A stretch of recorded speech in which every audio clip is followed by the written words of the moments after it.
we didn't leave right away. The cruise line resort island where we docked had excellent internet and cell phone service, something I still wasn't sure about if we were on a ship. I convinced Jeff to give me a few days to start doing something, and then we could leave. While the kids splashed around at the water park, I sat under an umbrella and worked on my laptop. My first assignment was financial. There were several aspects to this part of my plan. Fortunately, all of them could be easily accomplished remotely. I contacted my bank and immediately split our joint bank account. Half went into a new account at a different bank. Half stayed in the old account, but I completely banished myself from that account. Shelley had a small personal checking account that her meager paycheck at the women's shelter went into when she decided to work. I left it untouched. Our savings account was divided the same way, but I transferred my half to the new checking account. Shelley had an IRA, which I left intact. We had various mutual fund accounts, which I ordered sold, sending half of the proceeds to her personal checking account and the other half to my new checking account. That left only my retirement account held at my firm and the equity in my home.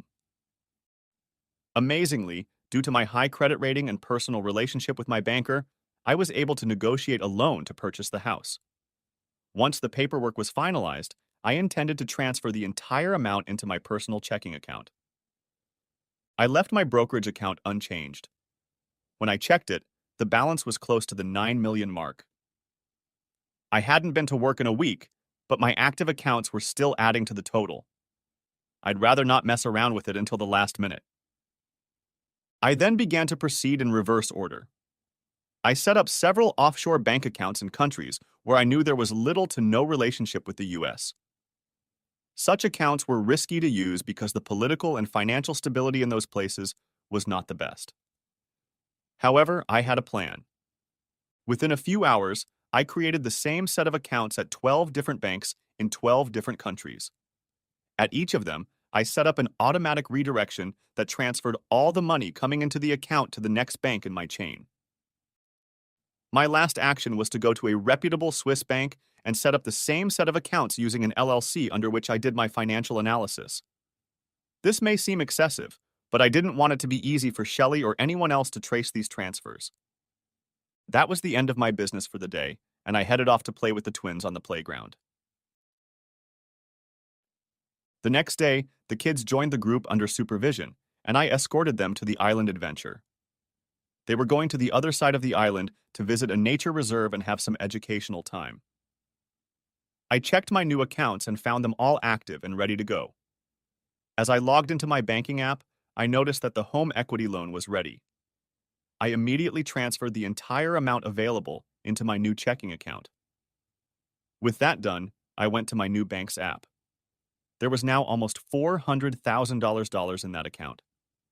Within seconds, that money was on its way to the first offshore bank in my chain. I didn't bother closing the account, leaving $10 in it. I did a little research, and while the kids were out of the house, I looked at several distance learning programs for elementary school-age children. The internet provided answers in the form of various forums where cruising families shared information and tips. One participant recommended a program that also received high marks from other cruise families. I set up an account, registered both kids, and ordered curriculum materials to be delivered to our next port of call. We planned to stop in the Virgin Islands because Jeff needed to finalize his island business. In addition, he wanted to make a few upgrades and additions to the boat. His partner at the marina agreed to get all the equipment ready for installation and put all his helpers to work to get everything done as quickly as possible. And toward noon, while waiting for the shuttle to return with the kids, I checked the balance in my Swiss bank accounts. All the transfers had been successfully completed. There was only one thing left to finish. I'll take care of it tomorrow morning, just before we drop anchor and head out to sea. The next morning, the children were sad to leave the island, but they realized that it was time for us to hit the road.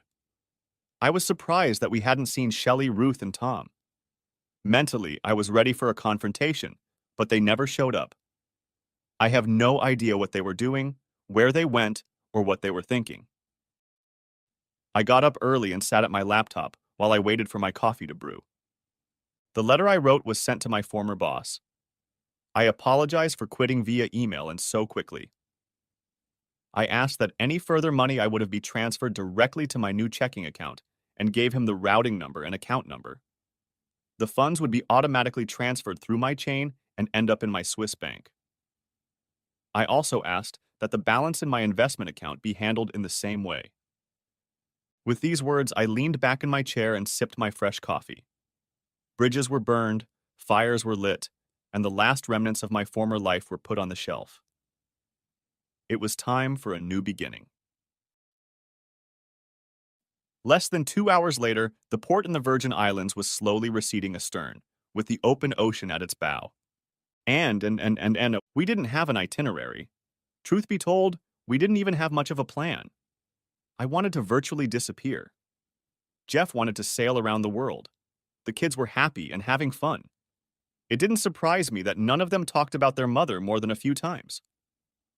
Back in the States, I communicated with a few people. In an email, I let my parents know we were healthy and happy and talked a little about what happened and why I made the choices I did. I used several untraceable email accounts and a good VPN to make sure we were virtually impossible to find. The first leg of our journey took us north, along the East Coast. We visited several historic ports before turning east into the Atlantic for our first crossing. I also got in touch with an old friend. He was an attorney on the West Coast. I transferred enough money into a local account to pay him a hefty retainer and use him regularly. He arranged for a private investigator to follow Shelley. I soon learned that she was unable to pay the greatly increased mortgage on the house and had to sell it. The deal left her with a deficit. She moved in with Ruth and Tom. Not surprising, I guess. She sold my car. I guess she forged my name on the title. Don't worry. Nah. Shelley didn't seem to have been active in her search for us. In retrospect, that's not surprising, since she had no real means to splurge on a professional tracker. Her parents did take the initiative and filed a kidnapping report with the local DA's office and the FBI. They didn't get very far, though, since I was their legal parent and had the right to take them in. Shelley had scraped together enough money to file for divorce due to child abandonment. Of course, a case was filed against me for the money I transferred, but no one was ever able to find it. Nor could they find me, for that matter. After a year, I asked my attorney to stop spending money on upgrades. It took us almost 4 years to circumnavigate the globe. I learned everything Jeff could teach me and enrolled in an online course for my master's degree.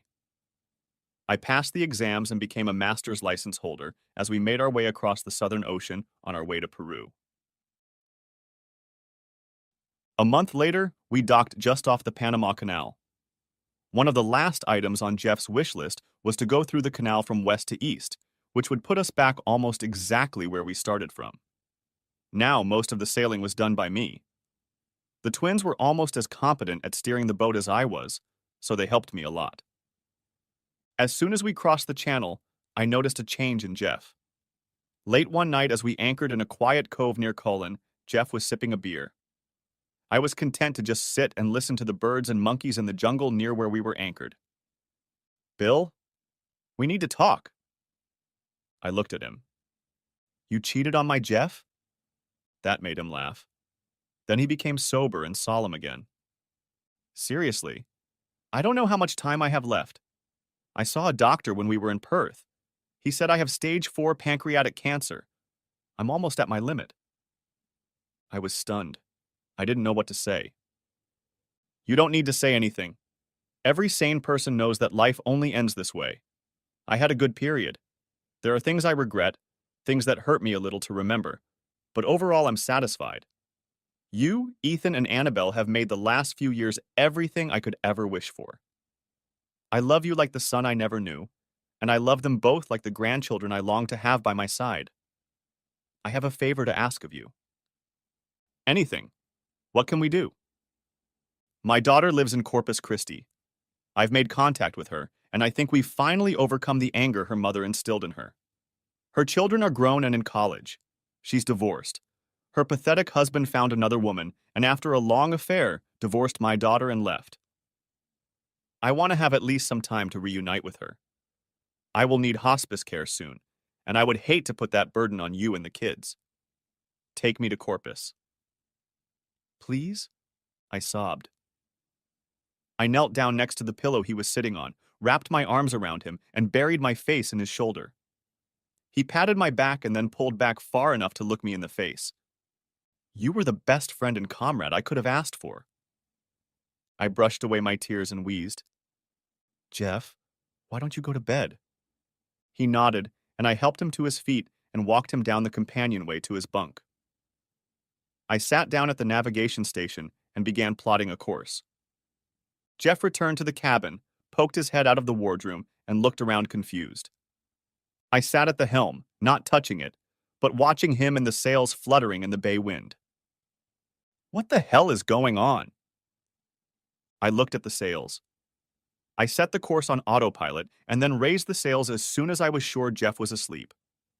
I hoisted every inch of sailcloth, actually polyester, the boat could hold. We were doing almost 21 knots. You could feel the boat humming, sending spray into the air. It was exhilarating. We're going to Corpus Christi. Jesus, Bill, you're driving that boat harder than I ever thought possible. Is it that big Genoa? Yeah. I had to pull her out from the bottom of the scale for the sails, and that's quite a chore to get up in the air alone. But man, she runs like a thoroughbred. I think she likes it when she sprints. Jeff walked into the cockpit and sat down.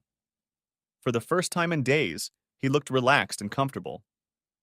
I've always wanted to put her under full sail and let her run free. I'm glad you've done that. Where are we? Halfway to the hull. We'll be there in about 12 hours. I entered Corpus Christi Bay. Radio contact with the marina provided us with a dock with electricity. It wasn't hard to find, and soon we were born and hooked up to shore power. The next morning, Jeff called his daughter. It was already lunchtime, and we were sitting in the cockpit of the boat when it came down the pier to our dock. Jeff stood up, and I helped him out to the walkway. For a few minutes, I watched them stand face to face. Neither of them seemed to know what to do. Finally, I spoke to him in a stage whisper. Well, give her a hug, you big pirate. That seemed to melt the ice. They fell into each other's arms and suddenly sobbed like children. I let them stand like that for a few minutes and then called them to the boat. Jeff introduced us. Bill, this is Priscilla, my daughter. I'm embarrassed because I don't even know what last name she goes by. I looked at Priscilla. I knew she was about 55 years old. There was gray peeking through her shoulder-length hair. In her face, I saw my father. She was a beautiful woman. She had a few extra pounds that come with all of us. There were wrinkles here and there, but she was still attractive. Bill, my last name is Johansson, like my father's. I took it back after my divorce. Bill Spencer. She smiled. It was a pleasant smile. At that moment, two heads peeked out of the aisle. The twins, who were now 11 years old, were curious. There was a woman aboard their boat, and they had come to explore. I introduced them, and they entered the cockpit, shook Priscilla's hand, and waited patiently. Annabelle could hardly contain herself. Are you really Jeff's daughter? Yes. Do you mind if I ask you a question? I don't mind. Why did you break your father's heart? I almost choked. Jeff looked like a deer in headlights. I also saw Priscilla lower her eyes, then looked at Annabelle again and answered slowly but firmly. I know Daddy was hurt, but I really didn't understand what was going on. I was only 12, not much older than you. My mom took me and my two brothers to another house where another man lived. My mom told me that my dad was mean and that she should leave and find someone who would love her and us the way we needed to be loved. That was all she said, and since Dad never contacted us, I had to think it was true. Years later, I learned that my mom left my dad while he was on duty at the fire department. She wouldn't let him socialize with us. She lied to the police that he was violent and dangerous. Priscilla was in tears. She was focused on Annabelle. She didn't see that tears were streaming down Jeff's face and mine as well. I knew the reason for Priscilla's and Jeff's tears, but I was surprised at my thoughts as I cried too. A deep, dark hole formed in my chest as I came to some sad realizations. For the moment, I suppressed those feelings.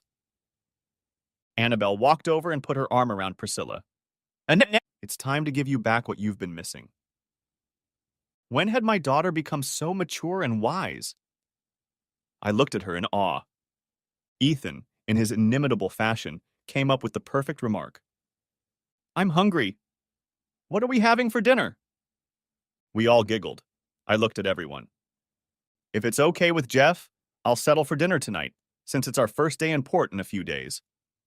Priscilla, do you have any suggestions? I know a place if you like fresh seafood. Seafood is pretty much all we get most of the time. She thought for a moment.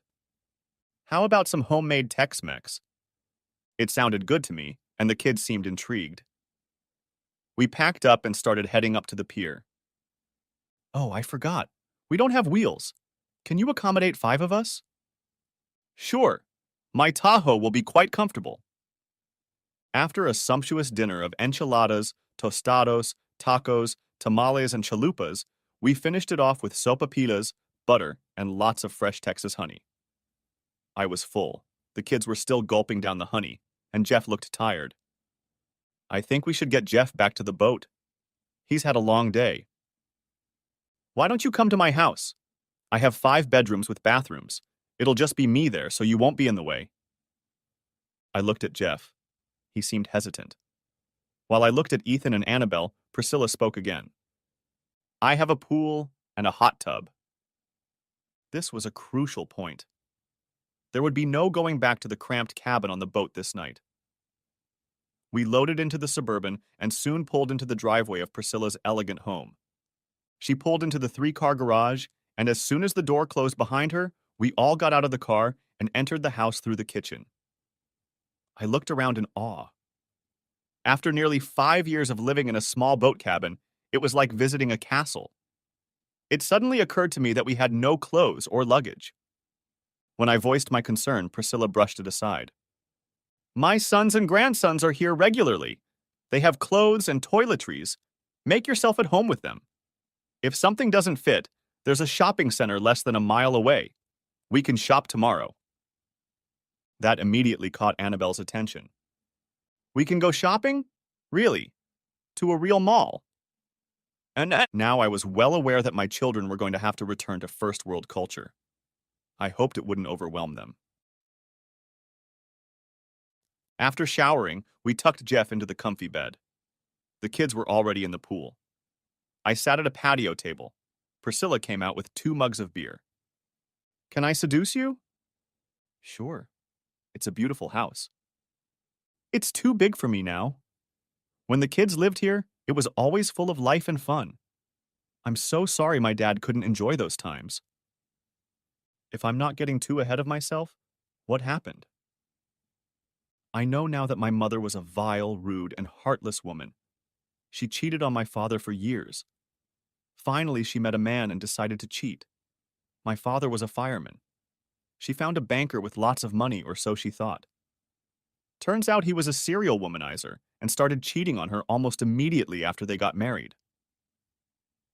2 years after the wedding, that relationship crumbled when she was caught cheating with her husband's boss, who owned half the stock in the bank he worked for. This led to another marriage and eventually another divorce. By then, I was living on my own and trying to get my life together.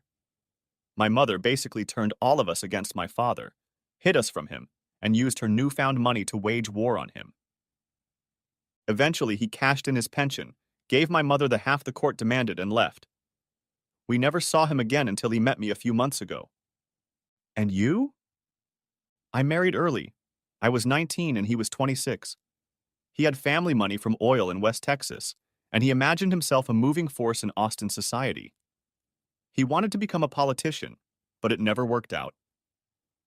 Instead, he became what I call a social whore. He was willing to sacrifice for almost any cause just to get a starring role at galas and dinners. We had 4 children. Everything seemed to be going well until he was caught with the wife of a powerful man. His hospital stay lasted 3 months. He suddenly became persona non grata in Austin social circles. He decided to move to Corpus Christi, where he got involved in some questionable import-export deals. The next thing you know, he found himself in jail on charges of importing drugs with intent to distribute. When all was said and done, he ended up in Colorado, a maximum security federal prison where he served 55 years. There is no parole for federal offenses. I divorced him and got the house, cars, but nothing else. The feds seized all cash and other liquid assets as proceeds of crime. My attorney was able to argue that the house was purchased with the proceeds from the sale of our house in Austin, and therefore not subject to forfeiture. I went back to school, got my nursing degree, and eventually pursued a career as a nurse anesthetist. Now it's your turn. I sipped my beer and told her my story. She was intrigued by how I met her father, found my wife and her friends on a boat, and then decided to sail away at dawn. Priscilla listened while I finished a condensed version of our circumnavigation of the globe on her father's yacht. "It sounds almost like a fairy tale," she said. "It may be to some, but it has enough elements of the dark side to turn it into a tragedy as well." "How so?" "When Annabelle asked you what happened between you and your father, I listened to what you said and realized I did about the same thing to my ex-wife. I never gave her a chance. I didn't listen to what she said. I took the kids and just cut them out of her life. Looking back, I realized that she loved those kids. While we were married, she was a good mother, albeit a lousy wife. Now I'm not sure what I did was the right thing to do." It was already deep into the night. I looked out at the dark pool in which the pale moonlight reflected. Priscilla was silent. I heard her set a bottle of beer on the patio table, and her soft voice said, "It's not too late, you know." "Not too late for what?" "To start reseeding the scorched earth you left behind." "I don't know. I'm sure there's nothing left to start on." "What do you know about her?" "For the last 3 years, nothing. I've stopped following her. I don't know if she's looking for me or not."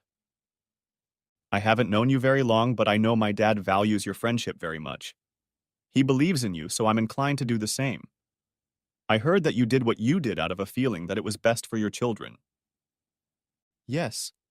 I didn't want them to be introduced to that lifestyle. As far as I was concerned, she put swinging doors in her bedroom, and I didn't want my children to live in a house where a new man showed up every night. I wanted them to have stability and love." "I understand. And your children have benefited from that. They are some of the most developed, cultured, knowledgeable, and polite teenagers I've ever interacted with. You've done a brilliant job. But they are old enough to make their own judgments. Don't you think it's time to let them decide for themselves what they think of their mother?" I felt like a light had been turned on in my darkened soul. I took a deep breath. "Priscilla, first of all, your father was no less involved in raising those 2 children sleeping in your bedrooms. They learned to be human just as much, if not more, from him as they did from me. I'm sure if we hadn't been brought together and spent the last 5 years aboard this ship, things would have been very different. I also think you have inherited a lot of your father's wisdom and common sense. You have opened my eyes, and now I have a much clearer idea of what I need to do. It won't be easy, and I'm not sure how it will end, but you could be my salvation." She looked at me like I was an alien. She seemed to get what I was saying. "You have a lot of work to do. Is there anything I can do to help?" "No. You need to focus on your father. Make the time you have left worth every second. I'm taking the kids to the boat tomorrow. Get Daddy everything he needs. I'll take care of everything. You know where to find me. I'll be busy myself." I got up, drained my beer, and headed straight for the bedroom where I was staying. I slept soundly and serenely. When I woke up, I was full of energy and happy for the first time since I could remember. Downstairs, I found the kids with Jeff and Priscilla. Everyone was helping make breakfast, and someone shoved a plate full of blueberry pancakes into my hands, and when I sat down, a full mug of coffee appeared next to me. Life was good. After breakfast, I told the twins we were heading back to the boat so Jeff and Priscilla could have some alone time. I called Uber, and soon we were on our way. Ethan and Annabelle both knew about Jeff's condition, so there wasn't much conversation. It was Annabelle who broke the silence. "Daddy, don't you think it's great that Jeff and Priscilla are back together?" "Yes, honey, I do. I'm just sorry it happened so soon, and under these circumstances. It was quiet for a while, and as we pulled up to the pier, I sank into thought. I paid the Uber driver and gave him a generous tip. As we walked down the pier, I came to a decision. I could only hope it was the right one. Back on the boat, we tidied up as usual. I pulled 3 Cokes out of the fridge and set them on the table. Guys, we need to talk. They both sat down. I could see from their faces that they were worried. I slid a glass of soda to each of them. They knew something unusual was about to happen.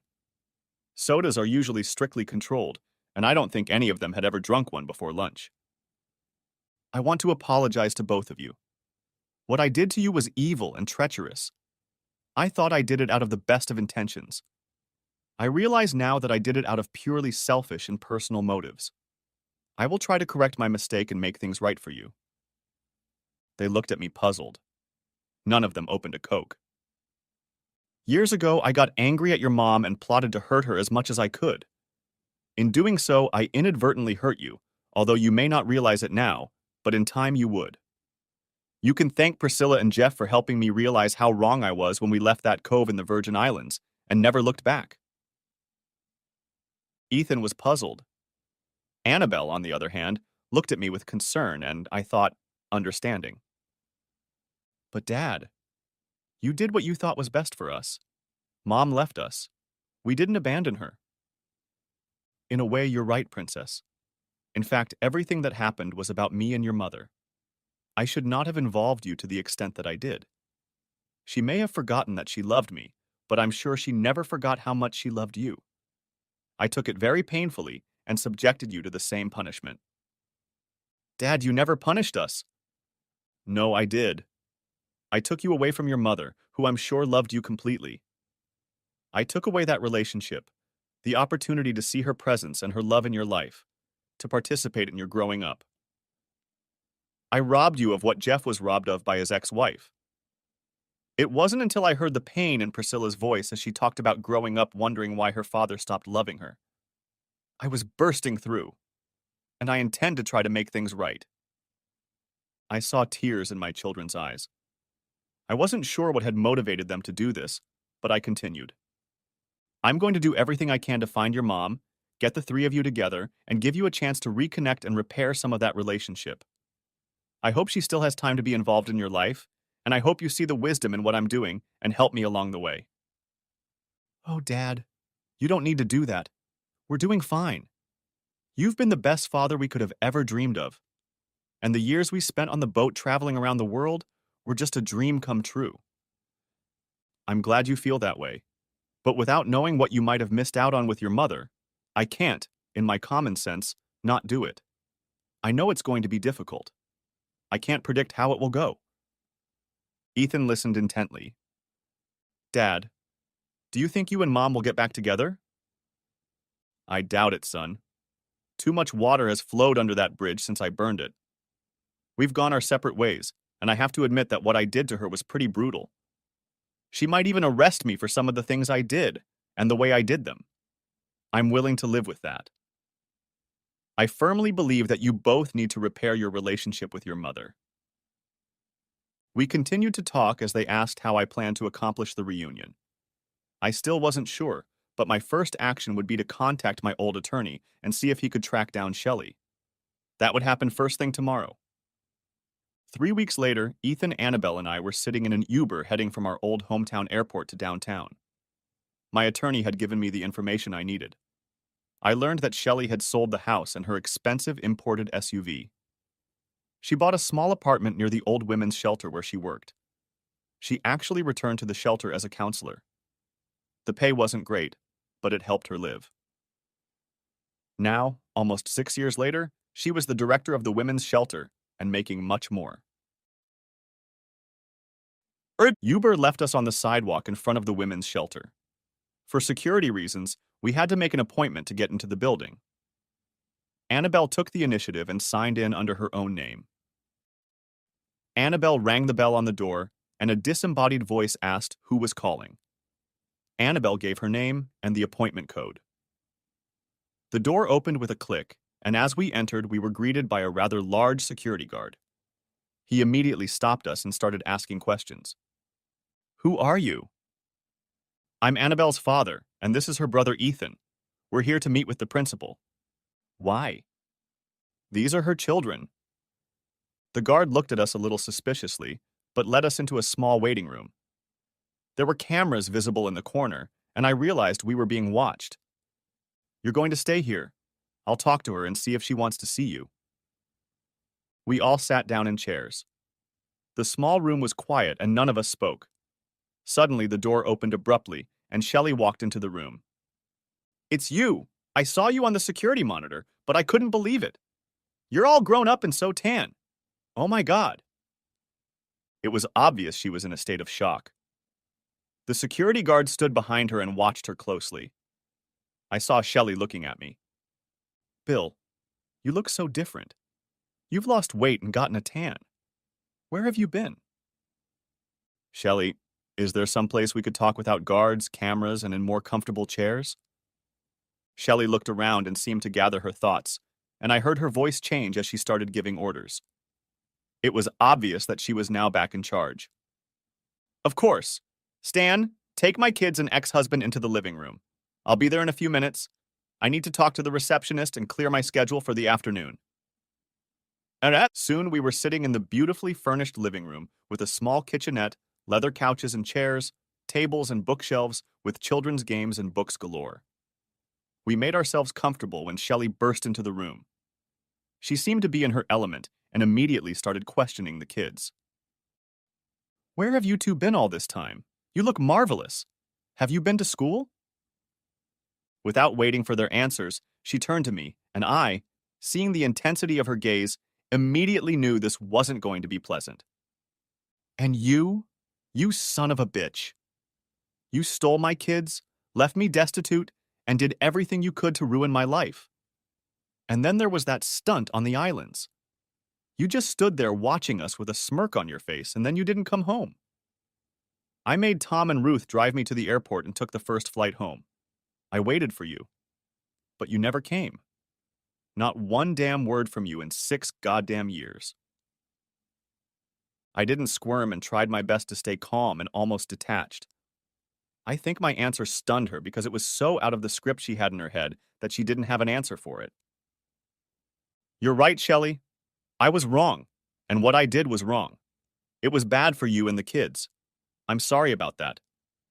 That's why we're here today. She opened her mouth as if about to rain flames down on me again, but then her brain picked up on my words, and she heard and understood them. Okay. So what do you want? I don't want anything. Well, I do want. I want you to be reunited with our children. I want you to catch up and get a chance to be a part of their lives. I've robbed you of some important years. I hope the 3 of you can make up for that time. Now she seemed completely dumbfounded. She looked back and forth at the children, who were sitting quietly on the couch, and then at me. She gathered her thoughts, and I saw the anger flare up again in her eyes. What about you? I know there's something behind this, and you're scheming again to do more damage. What is your ultimate goal? I shrugged, turning my palms face up. Nothing. I don't have a plan. Everything that happens now is up to you. You're in charge. You can steer things in the direction you want. I watched as she leaned back in her chair and eyed me suspiciously. What if I said I wanted the kids to stay here with me? I can enroll them in school when the next semester starts. I know I showed the pain I was feeling. I saw the child's eyes widen at that suggestion. However, I stood by my opinion. If that's what you want, Shelley, then I'll go along with it, but you will need to be evaluated before entering the school. They have been homeschooled all this time. They may need remedial classes or extra help to get them back into a regular classroom. I think you should also spend some time with them, get to know them again, and ask them how they feel about this plan. They are both 16 years old. In 2 years, they will be of age and can decide for themselves what they want to do. For now, it's up to you. I don't think Shelley really believed that I was making such a suggestion. I stopped talking and let her think about it. I saw her furrow her brow and then turn to the kids. What do you two think of this plan of your father's? Annabelle, always the sharper of the two, answered quietly. Dad talked to us about what happened, how he felt, and what he did. We've been there.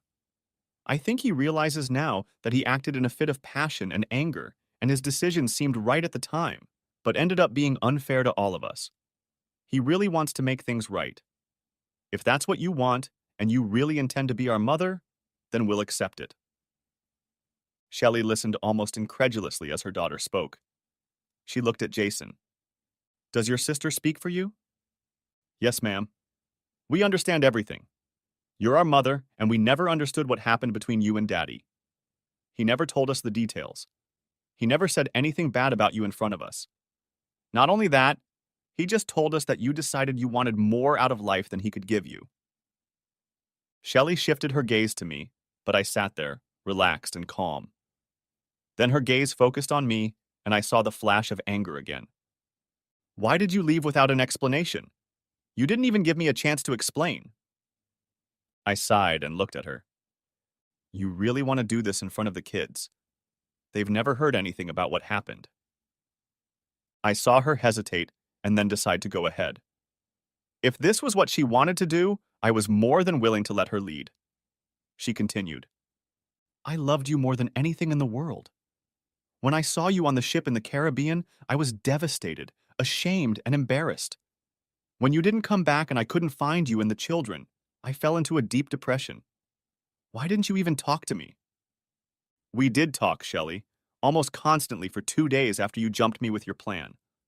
I argued, begged, and pleaded with you not to go on that trip, but you ignored everything.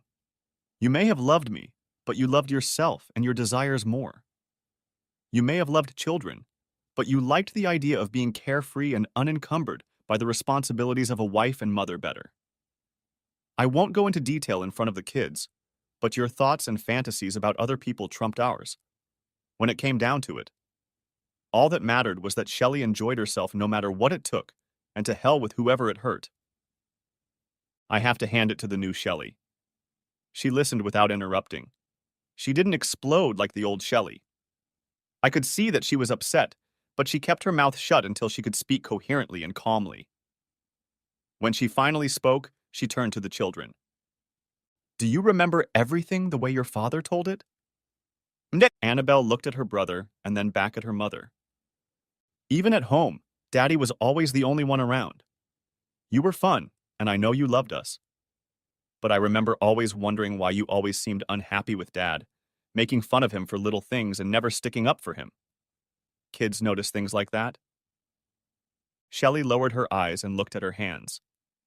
When she looked up, her eyes were slightly red, and tears were running down her cheeks. I really wasn't a very good mother, was I? I'm so sorry. I treated your father badly. I was selfish and arrogant. She looked at me. Are you serious about this plan?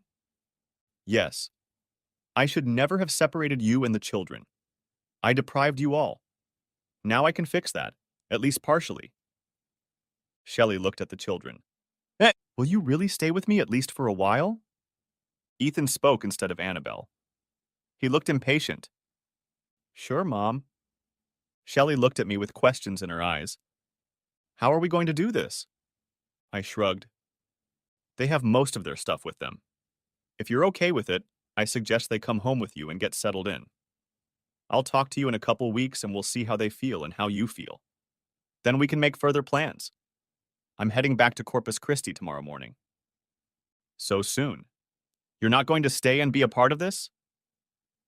I'm not involved in this. Shelley, it's long past time for me to reconcile with you. The only thing that ties us together is Ethan and Annabelle. I'll keep in touch with them. If you need anything from me, you'll have my satellite phone number. She nodded solemnly. She looked at me, and when she spoke, I heard her voice shake with excitement. Thank you. And. Back in Corpus Christi, I got busy repairing and modernizing the boat. I talked to Jeff and Priscilla almost every day. They seemed to have settled in with their mother by now. I spent a lot of time keeping Jeff informed of what was going on with the boat. Priscilla was always interested in what was going on in my life, with my children and ex-wife. I corresponded regularly with Annabelle and Ethan.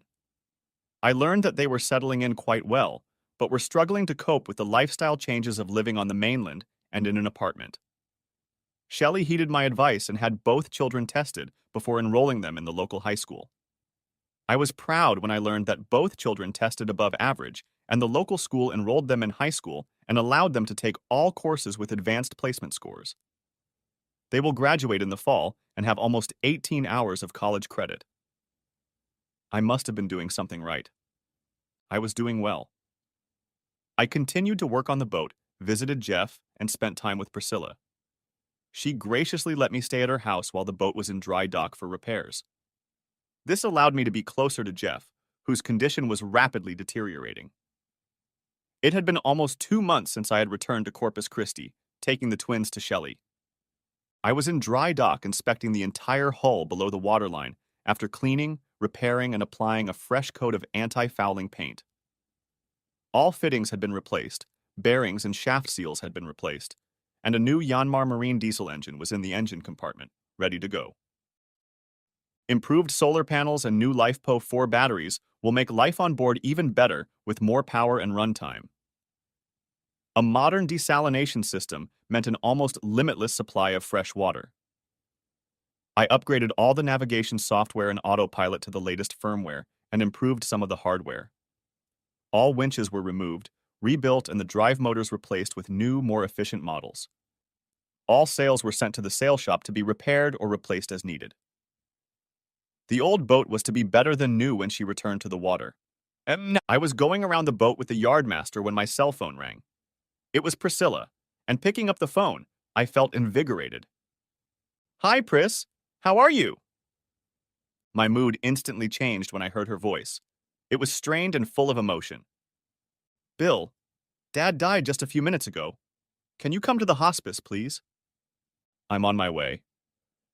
I told the yard supervisor about the situation, and he understood. I ran to my rental car and raced like a maniac toward the hospice where Jeff had been for the past few weeks. When I got there, I found Priscilla standing at the door to his room. Inside, the attendants and Jeff's doctor were attending to the final details. Without a word, Priscilla closed the door behind her, and I wrapped my arms around her, feeling her sobbing against my chest. I don't know how long we stood like that. Eventually, the doctor came out and asked to speak to Priscilla alone. She nodded and followed him into the counseling room. I pulled my cell phone out of my pocket and made a quick call. "Annabelle, is Ethan around?" "Yes. What's wrong?" "I need to talk to both of you. You can get him, put him on speaker, and call me back." "He's here, Dad. Hold on."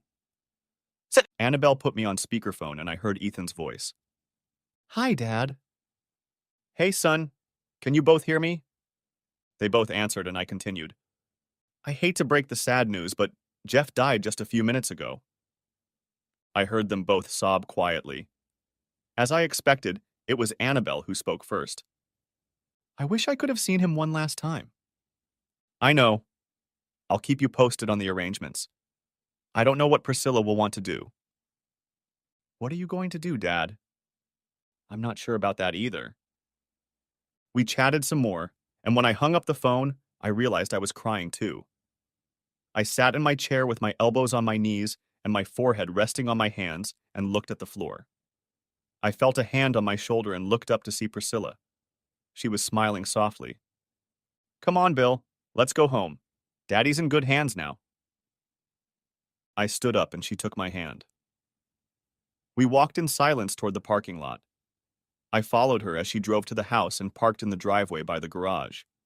She waited for me in the garage, and we entered the house through the back door. Priscilla immediately went to the cabinet and pulled out a bottle of island rum that her father had introduced me to years ago. She filled 2 glasses with ice and poured the amber liquid into cubes. Handing me a glass, she raised her own. "To an old pirate, father, friend, and companion." I raised my glass and drained it.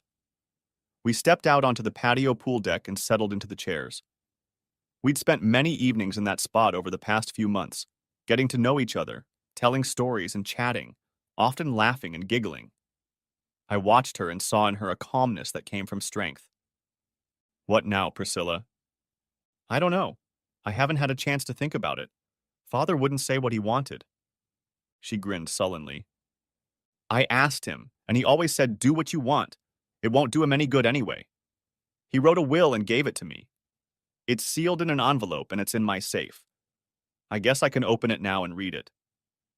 Isn't there some legal procedure for that? There might be. I'll call my lawyer in the morning. Right now, I just want this to settle down. Please stay with me. I'd rather not be alone. Of course. I don't have anywhere to go.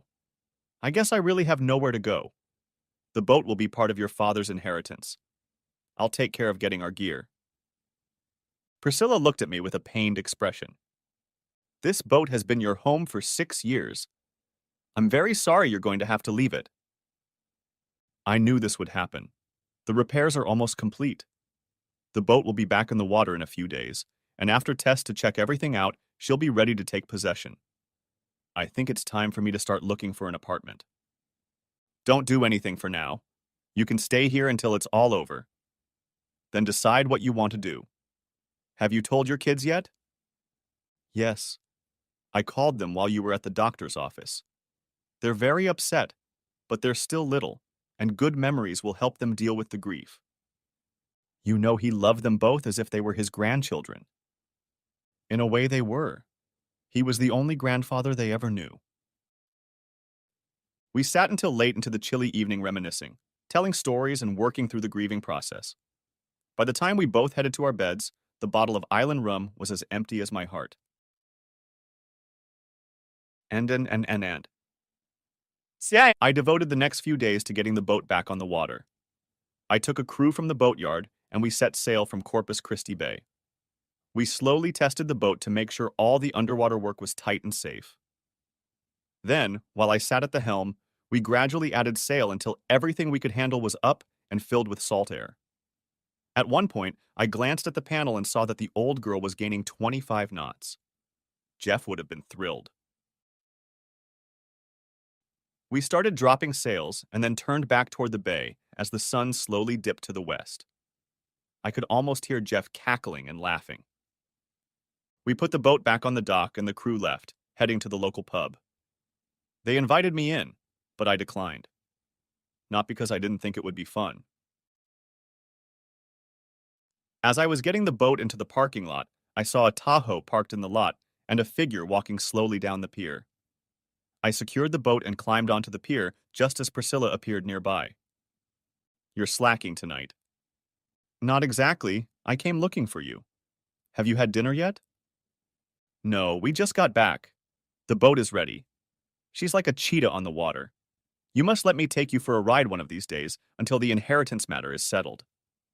I'd love to, but I want to talk to you. Let's go out to dinner. We ended up at a small fish restaurant near the pier. I found it, fell in love with it, and dined there often.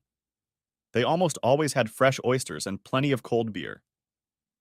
We settled into a booth and placed our order. Priscilla didn't wait. My brothers are coming here tomorrow with their families.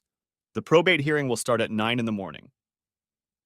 I would like you to meet my brothers and their families before the hearing begins. You should be at the hearing too.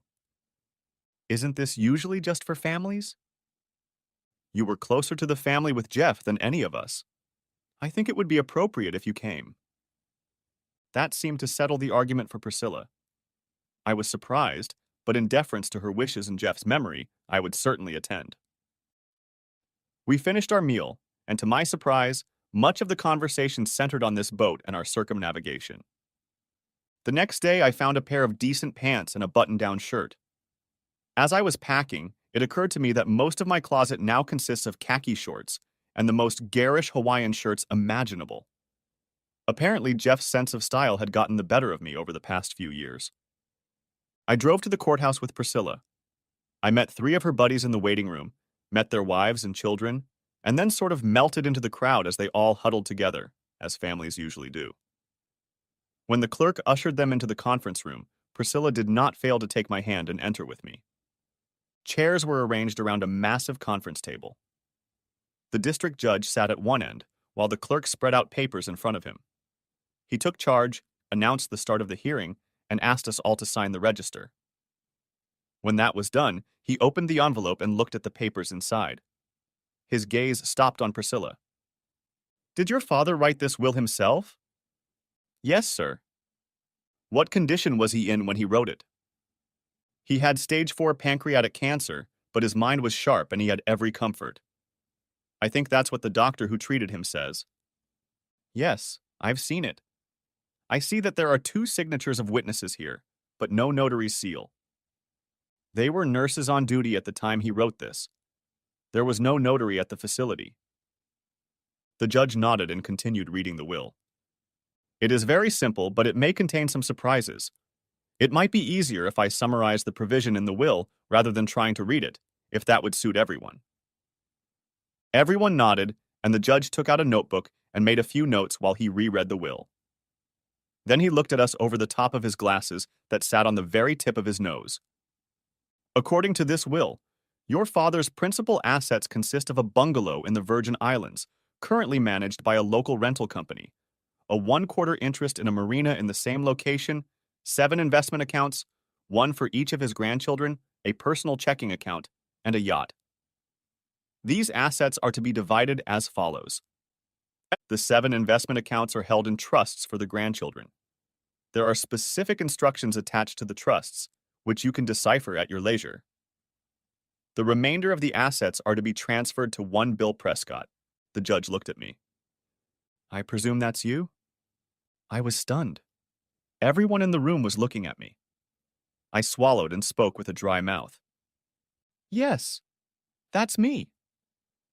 "You are named executor of the will, which means you are responsible for the trusts named in the document.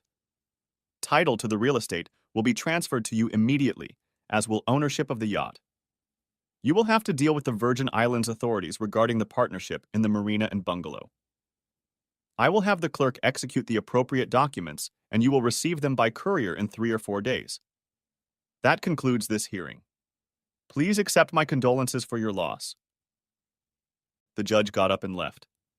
The clerk gathered the papers. I sat in stunned silence. I could hear the chairs moving. I was genuinely afraid that I was about to be berated and harassed by angry family members. I felt a hand on my arm, and it interrupted my reverie. When I looked around, I saw the rest of the family members standing around. I didn't know what to do, so I tried my best to reconcile. "I'm really sorry. I had no idea Jeff had planned this. I'm sure we can work something out to keep everyone happy." Priscilla giggled and squeezed my hand. "Bill, I was there when Dad wrote that will. I knew exactly what was in it. He and I talked about it for hours. I talked to my brothers, and they were aware of it too. It didn't come as a shock to us. We weren't expecting anything at all.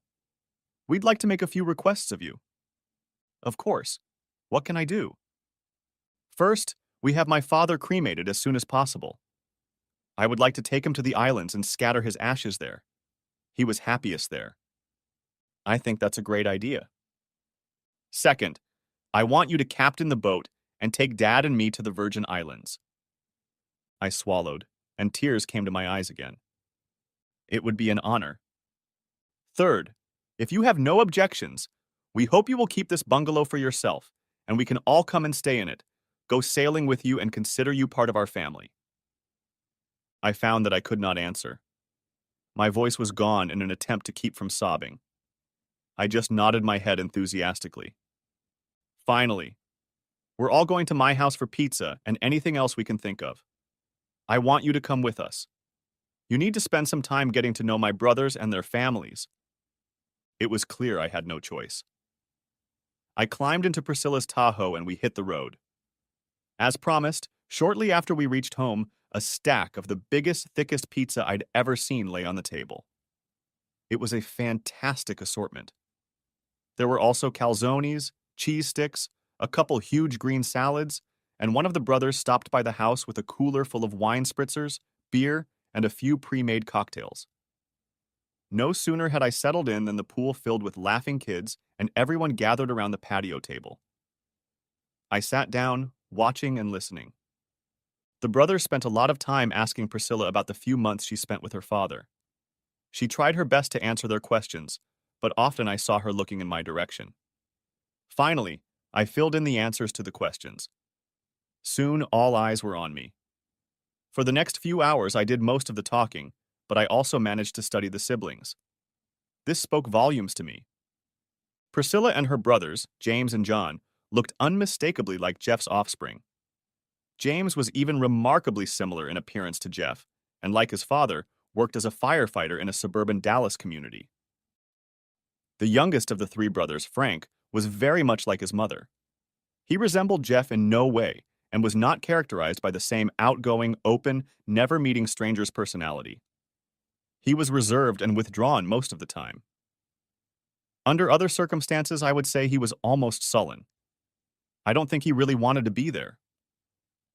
Eventually, they wanted to know how I had gotten so close to Jeff. I left nothing out, starting with my wife's sailing adventures, the round-the-world trip, and Jeff's revelations about his health. Everyone was delighted. Then Pam, James's wife, asked about the twins. I had nothing to do but tell them my version of how I heard Priscilla's story and how it opened my eyes to what I had done. When I finished the story, Pam was shocked. "Dane, I can't believe you took your children back and let them stay with your ex-wife. That must have been heartbreaking." "It was hard. I miss them every day. But I guess that's part of my payment for the bad things I've done in the past." "Do you think they'll ever come back?" "I don't know. They live in a new world now. Plus, they're older now, almost adults." Pam looked at me. "What about you? What are your plans?" "I haven't thought about it yet. I need to get back to the island and deal with the partnership in the harbor. I just don't know yet." Pam glanced at Priscilla. "There's no chance you'll stay in Corpus Christi?" "I don't think so. After so many years on the boat, I don't feel comfortable in the city. It's too crowded, too noisy, and too fast for my liking." "Going back to the ocean?" I grinned. "More than likely." The next day, everyone dispersed. I made coffee and walked around the pool, gathering floats, pool toys, and leftover towels. As I was putting things away, Priscilla came out onto the pool deck, wearing an emerald green knee-length dress. I tried not to look at her, but self-control seemed to be lacking. She watched me for a moment, then grinned. "Don't be embarrassed. It's nice for a woman to be looked at." I probably should have stopped and put on something less, No. This is your home. You should be as comfortable as you want to be. Coffee's already made." "Great, thanks." She disappeared and returned with a mug of coffee. I gathered most of my things around the pool and joined her at the table. Priscilla held the mug in two hands, close to her mouth, and spoke softly. "Thank you. You've made this whole process so much easier." "I'm glad I could help. Father's ashes will be ready tomorrow." "When do you want to go to the island?" "When you're ready to leave." I wondered. The boat, except for provisions, was ready to go. I looked at her. "I need a couple days to finish the provisions." "Good. How long will that take?" 2 or 3 days, depending on the weather." She wondered. "You're going to motor the whole way?" I laughed. She clearly wasn't familiar with this boat. "Oh no, we'll be sailing." She raised her eyebrows, sipping her coffee. "Do what you need to do to get ready. I'll arrange to be gone for a month. I'll pick a date when I scatter my father's ashes. My brothers want to participate, so we'll probably all be there. Is that not a problem?" "It's your family. Do whatever you want to do. I'll be happy to support you in any way I can." She grinned. "Today is Tuesday. Let's plan to leave Friday morning. I think I'll have time to get everything ready by then." "What do I need to pack?" "Well, there's not a lot of storage space here. Minimalism is key. My usual closet while swimming is a pair of shorts or a swimsuit and a shirt. I keep a couple of decent pants and shirts for going ashore if I'm going out. Remember, this is island life. Things are much more relaxed and casual here. I think I can handle it." The next 3 days passed like a whirlwind. I contacted the marina and had them fill all the tanks and double-check everything on the boat. I made several trips to Costco for provisions. I probably went a little overboard, but I wanted this trip to be special. I plotted the route, checked the weather forecast, and replanned to take advantage of the predicted winds. Thursday evening, Priscilla and I took her stuff to the boat. I showed her the master suite. She was delighted. I helped her stow her things, which included the urn with Jeff's ashes. We put it in a closet in the salon that overlooked the navigation station. He would be with us on this voyage, and I wanted him to see that the boat was in good hands. The next morning, I was doing some final checks when an Uber pulled up and Priscilla got out of it. I watched her walk down the pier. She was wearing dark shorts and a floral print blouse. She smiled widely as she approached the boat. "You make me think I'm something special for looking at me like that."